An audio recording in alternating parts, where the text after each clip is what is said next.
감사한지 모르겠습니다. 오늘 예배에 참석하신 모든 성도님들과 유튜브 동영상으로 예배에 임하시는 모든 분들을 위해 우리 하나님의 크신 은혜와 평강이 함께하는 복된 시간이 되시기를 바랍니다. 오늘 우리 최근에 이번 주에 있었던 일들을 잠깐 사진을 보면서 같이 은혜를 또 나누도록 하겠습니다. 사진을 보여줘 보세요.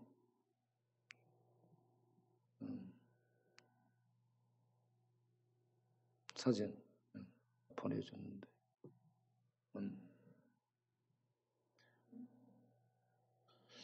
네, 우리가 고려산에 가가지고 대한독립 만세를 외쳤습니다. 없어지네.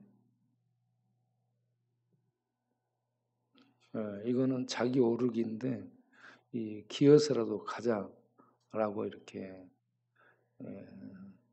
엎드려서 짐승처럼 기어가는 건데 이렇게 기어가게 되면 어깨 근육이 좋아지고 허리도 펴지고 뱃살도 빠지고 굉장히 좋습니다.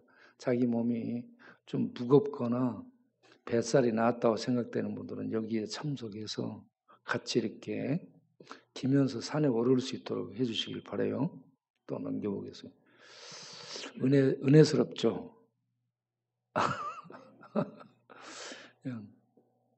산에 가가지고 우리들이 이제 자리를 잡고 앉아서 하나님의 말씀들을 서로 나누는 그런 시간입니다. 아주 즐거운 시간이에요. 넘겨보세요. 빨리빨리 이거 해줘야 되는데 안 되네. 이게 뭔 장면인지 모르는데 아주 즐거운 그런 시간이었습니다. 우리 바우의 웃음을 보게 되면 아주 보기만 해도 기뻐지죠. 자, 이렇게 우리가 산에 오르기를 했고요. 그 다음을 보겠습니다. 이거는 우리 동네에 이제 배식하면서 전도하는 장면들입니다. 이상훈 형제가 우리 교회가 최고라고 이렇게 늘 격려해주고 지원해주는 그런 지원군이죠. 넘기고.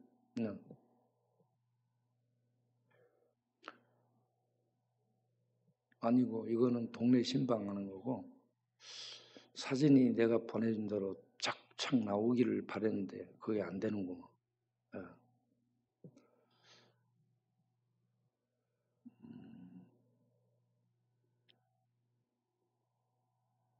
넘겨 사진들을.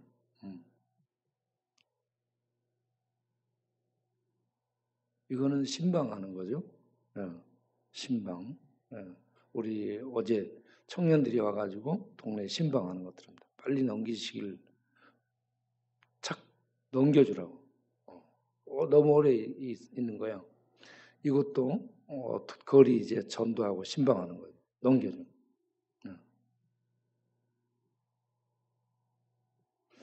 이거는 야간 순찰하는 장면들입니다. 평강교회 성경 통독본부 팀들이 같이 와서 이렇게 야간 순찰을 하고 있는 그런 모습입니다. 이 담요를 갖다가 덮어주고 있죠. 넘기시고. 이건 요즘 이 텐트족들로 이 노숙자들이 약간 이렇게 변하고 있는 그런 상황에서 텐트 속에 자고 있는 형제에게 우리가 전달해주고 가져가는 것들을 전달하고 그리고 기도해주고 있는 그런 장면이 넘기시길 바래요.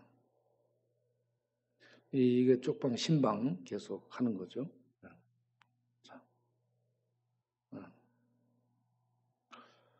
이거는 이제 급식하고 있는 그런 상황이죠. 줄 서서 이렇게 대기하고 있고 매일 이렇게 우리가 진행을 하고 있습니다. 밥을 나눠주는데 저 뒤로 급식 줄이 길게 늘어서 있는 것을 볼 수 있습니다. 찬양하고 전도하는 목사님하고 사모님이죠. 권사님 넘기시고.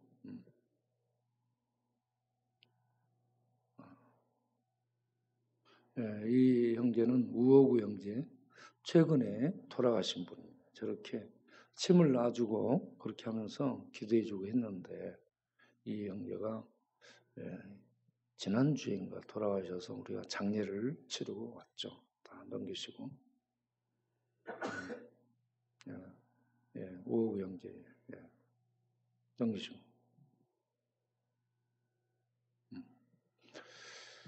이분은 동네에 유명한 분이죠. 돼지 씨라고. 돌아가시기 전에 우리를 초청해서 가가지고 임종 예배를 드리게 됐죠. 임종 예배를 드리게 됐는데 찬송을 잘 따라 불러요. 깜짝 놀랐죠. 어떻게 이렇게 찬송을 따라 부르게 됐는가 알아보니 저렇게 앉아가지고 예배에 참석 안 하고 직접 교회에는 안 오고 그랬지만 거리에 있어도 찬송을 듣고 거기에서 따라서 늘 부르다 보니까 본인이 죽어갈 때에 예수님을 영접하고 찬송을 부르면서 회개하고 이러한 믿음으로 죽음 속에 들어가겠다는 이 은혜를 체험했더라고요. 그래서 죽기 전에 저분이 예수님을 영접하고 그렇게 돌아가시게 됐습니다. 놀라운 하나님의 은혜가 임했다라고 봅니다. 엊그저께 전두환 전 대통령이 돌아가셨죠. 그 앞에 노태우 전 대통령이 돌아가시고 그리고 김영삼, 김대중 하면서 이 대통령들이 돌아가셨습니다. 참 잘 나갔던 사람들이죠. 한 시대를 풍미했던 사람들입니다. 그러나 그들도 흐르는 세월 앞에 무릎을 꿇고 말았습니다. 그래서 세상에 그 어떤 힘보다도 이 세월의 힘의 무거움, 세월의 그 힘의 대단함을 우리는 느끼게 됩니다. 이 흐르는 세월을 막을 수 없고요. 또 잡을 수도 없고 붙잡을 수도 없고 그 세월의 힘 앞에 우리가 다 쓰러지게 됩니다. 그래서 진시황도 진나시 황제도 늙지 않고 오래 살기 위해서 불로초를 찾아오도록 명령을 하죠. 그러나 늙지 않고 죽지 않는 그런 불로초가 어디 있겠습니까? 불로초를 찾았지만 그는 50도 못 살고 49살로 젊은 나이에 죽고 맙니다. 모든 사람들을 쓸어가는 이 세월, 이 세월을 우리가 분해해서 들어가면 시간이라는 단위로 나오게 됩니다. 시간. 그런데 우리가 가지고 살고 있는 이 시간이 결국은 우리를 무너뜨리는 힘으로 이 세상을 휩쓸고 흐르고 있습니다. 오늘 읽은 요한복음 1장 1절을 보게 되면 태초라는 단어가 나옵니다. 태초. 이 태초는 인간 이 세계가 시작되는 처음 단계에서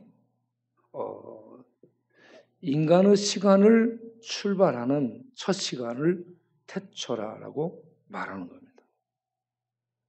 처음 시간, 태초. 자, 처음 시간 태초에 사람들은 상상력을 동원해서 추적을 내 올라갑니다. 네. 하이데거 형이상학이란 무엇인가를 보게 되면 형이상학의 최정점은 상상력의 정점이라고 얘기합니다. 상상해서 추적이 올라갑니다. 네. 그 뭐가 있을까? 태초에, 처음에, 출발 시에 뭐가 있을까? 거기에 이 사람들은 아무것도 없는 그런 상태를 생각합니다. 그걸 무라고 얘기합니다. 또 어떤 사람은 의미가 있을 거라 의미라고 얘기합니다. 또 어떤 철학자들은 거기에 존재, 어떤 모든 것을 근거하는 존재가 있었다. 이렇게 추상을 하죠. 모르기 때문에. 그 역사적 현실 속에 그 시간 거기에 없었기 때문에 추정하는 겁니다. 이것을 쌓아놓은 것을 철학이라고 하죠. 철학적 상상, 철학적 사유를 통해서 그 원시, 처음의 그 시간대로 추적을 내 올라가죠. 그런데 우리들의 인간 이성은 한계가 있어서 들어가지를 못합니다.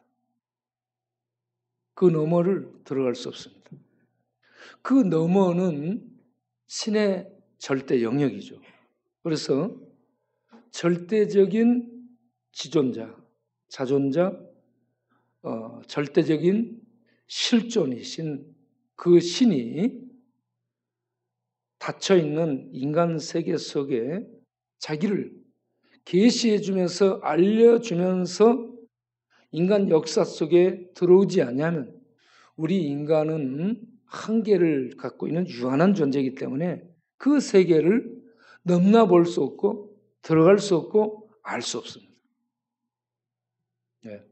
그리고 우리 인간은 이 시간이라는 이 거대한 물줄기 앞에 이 시간이 모여서 세월로 인류를 관통해 흐르면 우리도 그 세월의 물줄기에 휩쓸려서 언젠가는 떠내려가서 소리 없이 사라지는 그런 풀잎같이 쓰러지는 존재다라고 우리는 볼 수가 있습니다. 이렇게 세월 앞에 험하게 죽어가는 인간인데, 그러면 생명은 어디에 있을까?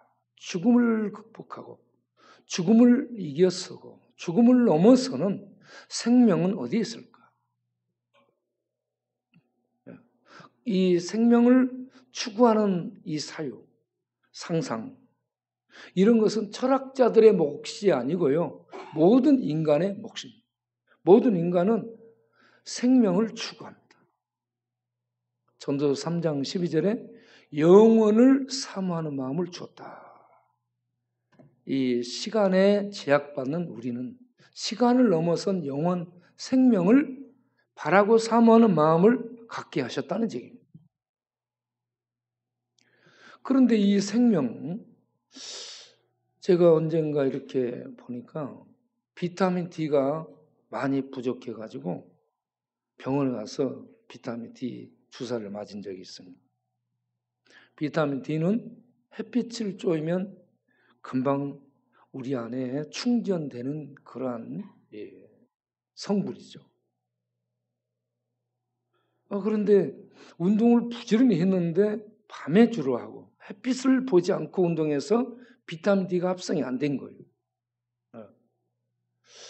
요즘 산에 다니면서 이렇게 햇빛 있는 곳을 지나가고 그러면 참 좋습니다. 햇빛을 쬐면서 생각하죠. 햇빛은 빛이 비침으로 많은 이 풀들이 살아나게 하는 이러한 영향력을 발휘합니다. 햇빛이 비치는데 햇빛 받은 이 세상에 살면서 햇빛 아래서 우리가 죽어가고 있어요. 야, 그러면 햇빛은 생명을 주는 것이 맞는데 참 생명을 주는 존재는 아니네. 그래서 오늘 우리가 교동문을 읽을 때 시편 136편을 보게 되면 해로 낮을 주관하고 달과 별로 밤을 주관하게 하신 이에게 감사하라. 이렇게 했습니다. 해는, 달과 별은 하늘에서 빛을 비춰주는 역할을 하는데 우리에게 생명을 주는 것이 아닙니다. 그러면 생명을 주는, 참 생명을 주는 존재는 어디 있을까? 그리고 그 참 생명은 어디에 있는 것일까? 그 생명의 세계를 우리는 어떻게 맛보며, 어떻게 소유하며, 어떻게 누리며, 어떻게 우리가 그 생명의 세계에 들어갈 수 있을까? 그리고 어떻게 우리는 영원을 향유하며 영원 속에 갈 수 있을까? 이 영원을 향한 이 우리 영혼의 추적, 이게 어쩜 우리 일생 동안 계속되는 그러한 작업이 아닌가. 왜 우리 백조화장터 가면 왜 그렇게 죽은 사람이 많은지 모르겠어요. 참 많이 죽어 나옵니다. 우리는 지금 안 보이는데 백조화장터 가면 참 많이 죽습니다. 죽어서 와요. 거기 가면 죽음을 보는 거예요. 죽음. 네. 생명과 죽음. 이 생명과 죽음을 우리는 같이 맛보며 지금 얽혀있는 그 속에서 살아가고 있습니다. 그런데 이 생명은 어디에 있을까? 오늘 읽은 본문을 보게 되면 1장 5절에 4절에 그 안에 생명이 있었으니 이 생명은 사람들의 빛이라. 빛이 어둠에 비치되 어둠이 깨닫지 못하더라. 그 안에 생명이 있었고 이 생명이 사람들의 빛이라고 말합니다. 태양이 생명의 빛이라고 하지 않고요. 과학이 생명의 빛이라 하지 않고요. 의학이 생명의 빛이라 하지 않고 태초에 영원 속에 계신 하나님과 함께 있는 말씀이신 하나님, 존재자, 존재의 실존, 존재의 근본, 모든 존재의 그 있음을 만든 진리 자체이신 이 하나님께 생명이 있고, 이 생명이 사람들에게 비춰졌다라고 말씀을 하고 있습니다. 생명은 우리는 태양을 바라보며 태양에게 생명이 있지 않을까, 별나라 달나라에게 생명이 있지 않을까 생각하는데 그런 세계에 있지 않고 생명은 영원, 태초 이전의 영원한 시간대 속에 사시는 하나님이란 분께 생명이 있다. 할렐루야. 생명의 존재자, 생명의 하나님, 그분이 우리에게 비춰졌다. 우리에게 비춰졌다. 그러면 그 생명을 갖고 있는 하나님이 우리에게 비춰졌다고 하는데 그 우리에게 비춰진 존재가 누군가? 요한복음 1장 14절에 말씀이 육신이 되어 우리 가운데 오셔서 장막을 치심에 우리 가운데 거하심에 우리가 보니 독생자 하나님의 아들의 영광이요 은혜와 진리가 그분에게 충만하더라. 은혜와 진리의 본체더라 라고 말씀하고 있습니다. 태초 이전의 영원한 시간 속에 계신 그 하나님, 그분에게 생명이 있는데 그 생명을 그 말씀으로 있는 아들을 통해 우리에게 비춰주셨다. 그러면 아들에게 생명이 있다는 얘기입니다. 우리가 갖고 있는 생명은 생명이 아니에요. 이 땅에 있는 생명은 생명이 아니고 하나님께 있는 생명이 참 생명입니다. 그런데 이 참 생명을 세상에 비쳤다. 5절에 어둠에 비쳤다. 세상의 상태가 어둠입니다. 어둠은 뭐냐? 다크니스인데요. 빛이 조금 있는 캄캄함을 의미하지 않고 빛이 하나도 없는 상태를 얘기합니다. 빛이 조금이라도 있으면 보이는 거예요. 그건 빛이 없는 거예요. 죽음의 세계가 무덤 속에 들어가면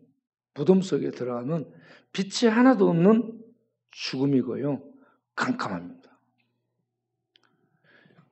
그렇기 때문에 이 세상 모든 사람들은 이 땅에 있는 이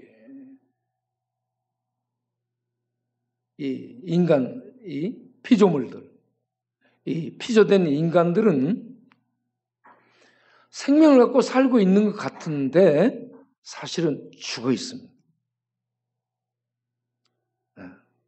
죽음 속에 있는 거죠. 죽음 속에 태어나고 죽음 속에 살고 있다가 죽음 속으로 가는 존재입니다. 그렇기 때문에 이 세상은 죽음이고 캄캄한 암흑이라고 볼 수 있습니다. 이 상황을 설명하기 위해서 동원된 게 요한복음 9장에 날 때부터 소경된 사람이 나오죠. 날 때부터 소경된 사람은 눈을 떠서 한 번도 빛을 본 적이 없기 때문에 빛을 아무리 설명하고 그려주고 만지게 해도 몰라. 빛을 모릅니다. 이러한 죽음의 상태, 한 번도 빛을 볼 수 없는 맹이 있는 상태가 인간의 모습입니다.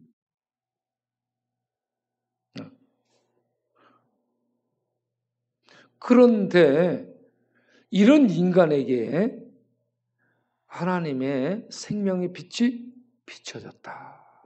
이것이 하나님의 은혜인 줄로 믿습니다. 그러면 어떻게 해서 이 생명의 빛을 우리가 알 수 있는가? 이 생명의 빛을 알 수 있도록 하나님이 보내준 자가 나옵니다. 6절, 7절에 요한이라는 사람이 동원되고 있죠.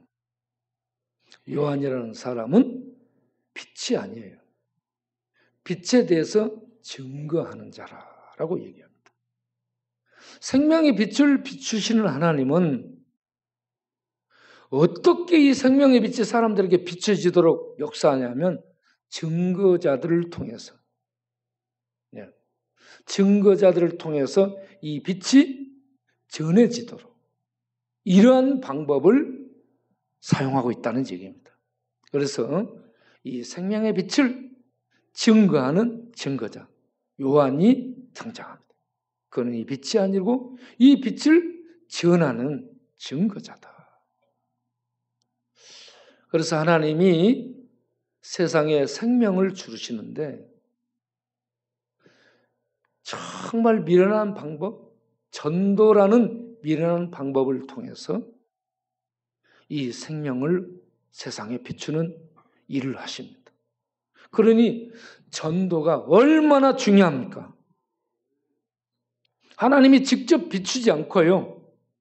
전도를 통해서 이 빛이 비춰지도록 하나님이 역사하고 있습니다.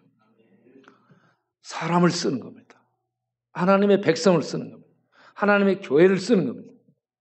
그래서 교회를 가리켜서 마태복음 5장 14절에 너희는 세상의 빛이라.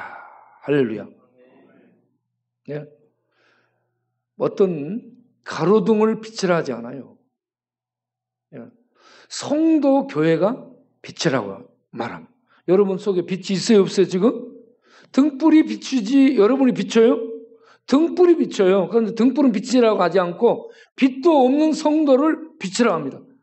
한번 봐봐, 옆 사람 봐보세요. 빛이 있나, 없나? 빛이 보여, 안 보여? 안 보이잖아. 예. 우리는 빛도 없어요. 그런데 성도가 세상을 비추는 빛이라고 말합니다. 하나님의 놀라운 방법입니다. 그러면 어떻게 성도가 세상의 빛이 될 수 있는가?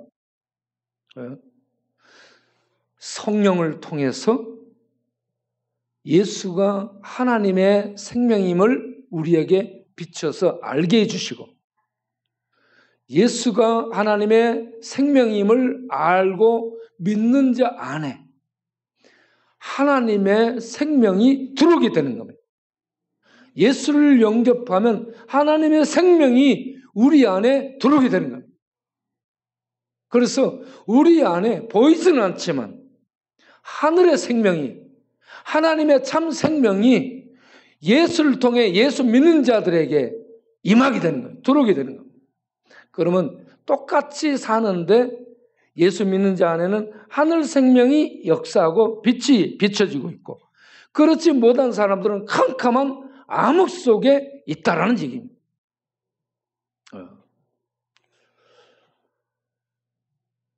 예수를 믿는 것이 얼마나 복된 것인가 하는 것을 알 수 있습니다. 여러분, 예수를 믿기를 바랍니다. 예수를 하나님으로 믿기를 바랍니다. 유대인들은 하나님 믿는데 예수 안 믿습니다. 이슬람, 하나님 믿는다, 유일신 믿는다는데 예수를 안 믿습니다. 세상 사람들, 하나님 다 믿죠? 라고 얘기합니다. 하나님 믿습니다. 다. 그런데 예수 안 믿습니다. 하나님이 암흑 속에, 죽음 속에 있는 인류를 생명으로 구원시키기 위해서 보내신 생명이 예수고요. 이 예수를 믿는 자 안에 하나님의 생명이 들어와 있고요.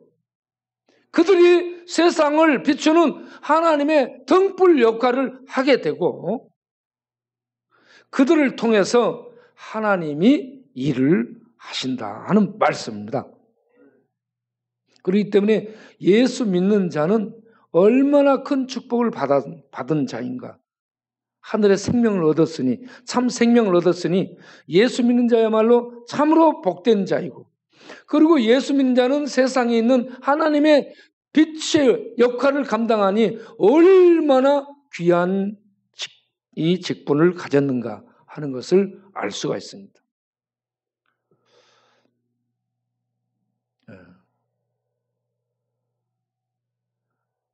유명한 알렉산더 대왕이 죽어갈 때 33살에 죽습니다. 33살에 죽어갈 때 그의 손에 들려져 있던 책이 호모가 쓴 일리어드 오디세이입니다. 일리어드. 이 호모는 기원전 8세기경의 사람이죠. 그가 책의 소재로 다룬 게 기원전 13세기 경에 있었던 헬라 세계입니다. 거기에 신들의 얘기가 나오죠. 아킬레스. 이게 트로이 전쟁을 배경으로 하고 있는 내용들입니다. 거기에 신들이 나오고 그렇습니다. 그리스 신화에 이 많은 신들이 나오고 있죠.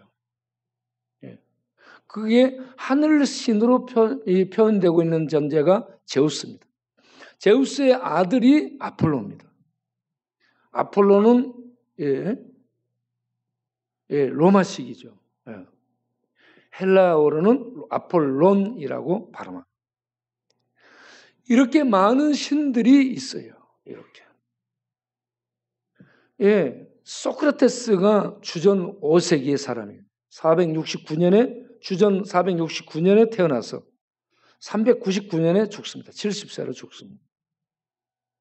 소크라테스가 아테네 법정에 왜 잡혀요? 아테네 법정에 잡혀 고소당한 제목이 뭐예요?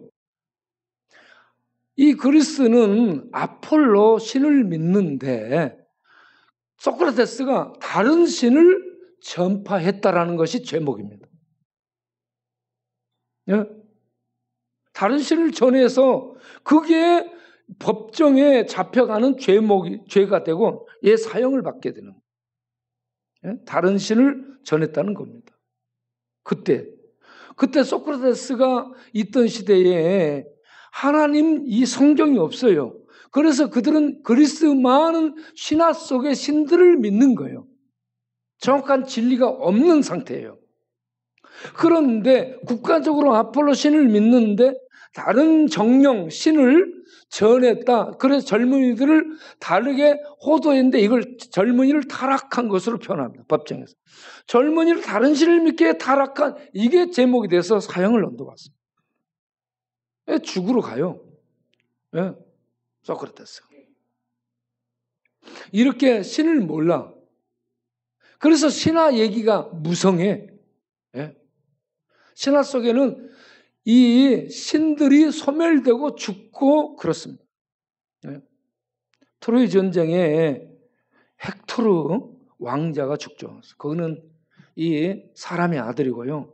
헥토르 왕자를 죽인 이 장수가 누구요? 아킬레스입니다. 아킬레스는 신의 아들입니다. 반신반인이에요. 네? 그래서 이런 어떤 반신반인의 인간, 그리고 이 헥토르가 죽고 나죠.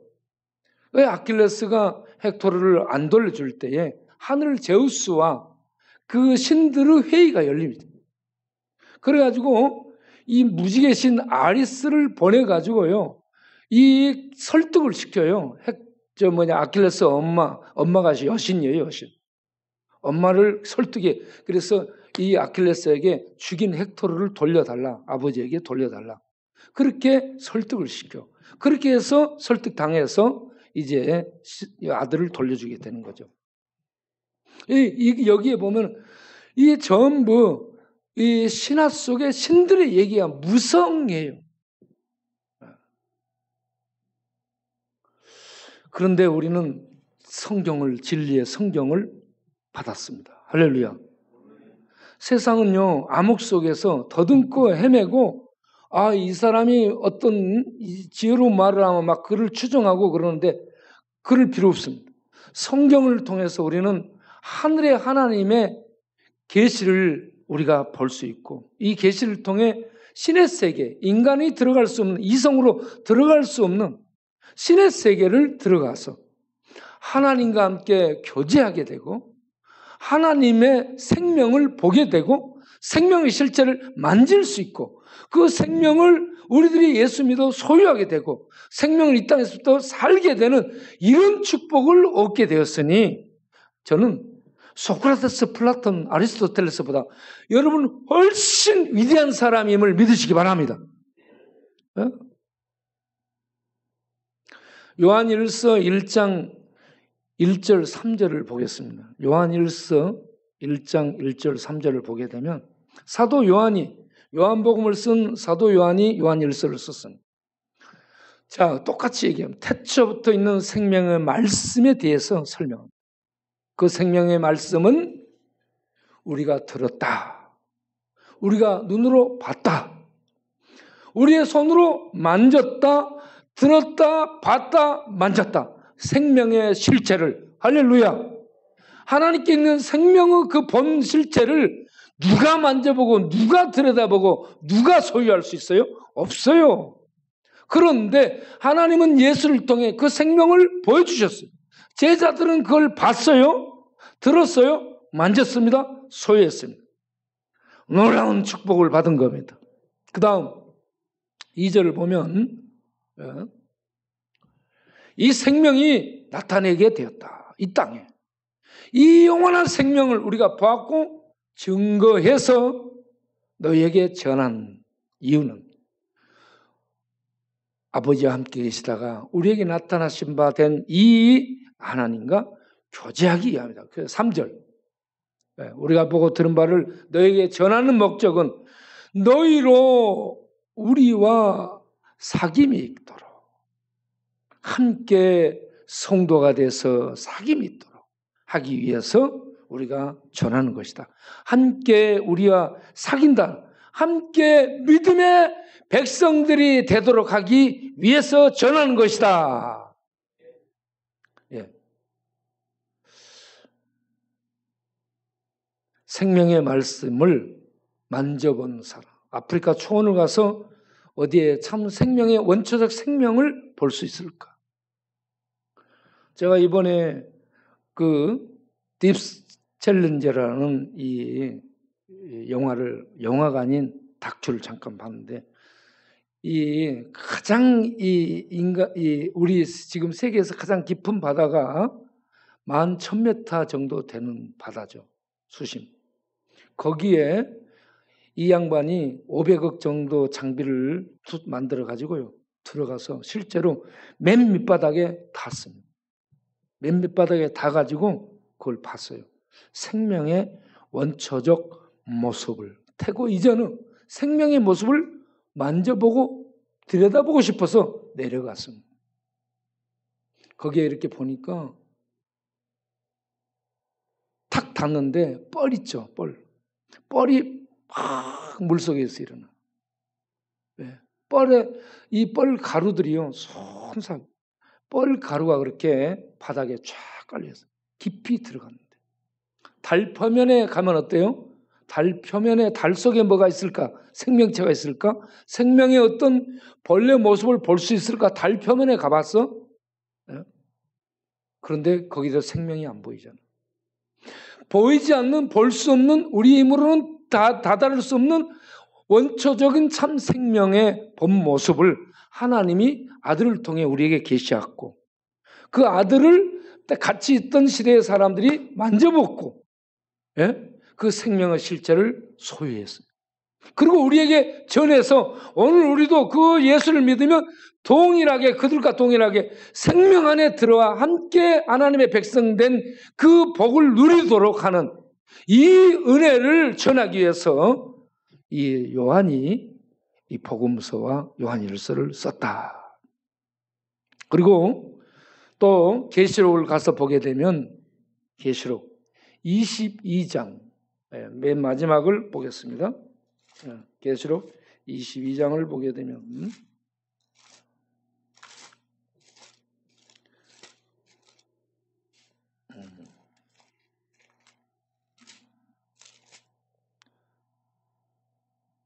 4절 5절 계시록 22장 4절 5절 다시 저주가 없고요. 그 생명의 세계에는 저주가 없습니다.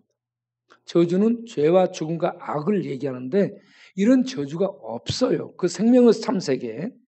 그리고 어린 양이 보좌 가운데 앉아서 통치한다.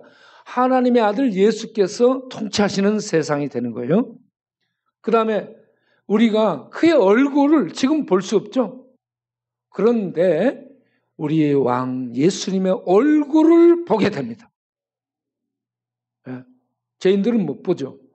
그 영광스러운 얼굴을 못 보는데 우리는 그 영광을 보게 되는 겁니다. 그리고 그의 이름이 우리의 이마에 있게 됩니다. 너는 하나님의 백성, 너는 하나님의 소유, 하나님의 인치신 자들은 하나님의 이름이 이마에 있습니다. 그리고 어떤 세계냐? 다 같이 읽어보겠어요? 다시 밤도 없겠고 등불과 햇빛도 쓸데없으니 이는 주 하나님이 그들에게 빛이심이라. 할렐루야. 하나님이 빛입니다. 하나님이 생명의 빛으로 비추기 때문에 달아놓은 해와 달의 빛이 필요가 없어요. 생명의 세계, 하나님의 세계, 천국, 그 세계에 예수 믿는 자들이 생명을 누리다가 들어갑니다. 생명의 찬란함, 생명의 놀라움,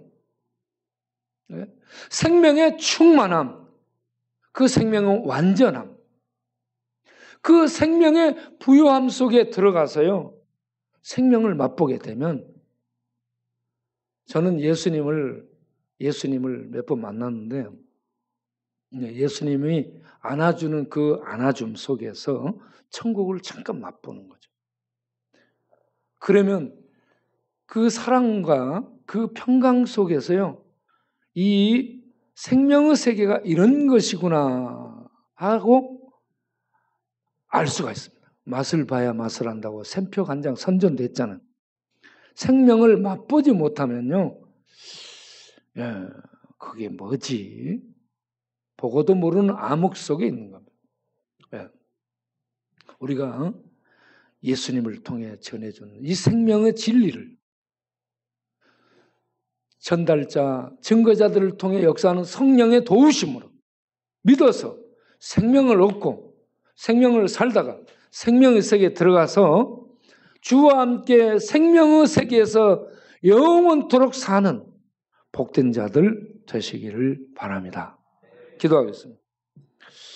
살아계신 하나님 아버지, 우리가 추구하는 것이 이 땅이 아니고 영생입니다.